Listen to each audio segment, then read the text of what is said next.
ನನ್ನವಳು ಚಂದನ ಹೆಂಗರುಳ ಹೂಮನ ಋತುವೆ ಸುರಿಸು ಇವಳಿಗೆ ಹೂಮಳೆ ಎದೆಯಲಿ ಆದರ ತುಂಬಿರುವ ಸಾಗರ ನನ್ನ ದೊರೆಯ ಹೃದಯ ನಿವಾಸಿನ ಅರೆರೆ ನುಡಿದೆ ಕವನ ನುಡಿಸೋ ಕವಿಗೆ ನಮನ ಮಹಾಮೇಘಗಳೇ ಅಸ್ತು ದೈವಗಳೇ ಇಂಥ ಆಂತರ್ಯದ ಸೌಂದರ್ಯದ ಸೊಬಗು ಕಂಡಿರ ಎಲೆ ಹೊಂಬಿಸಿಲೆ ಎಲೆ ತಂಬೆಲರೆ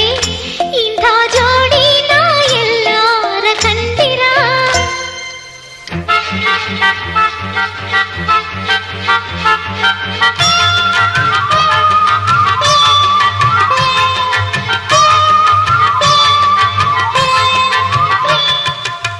ತನ್ನ ನನ್ನ ತಾನನ್ನ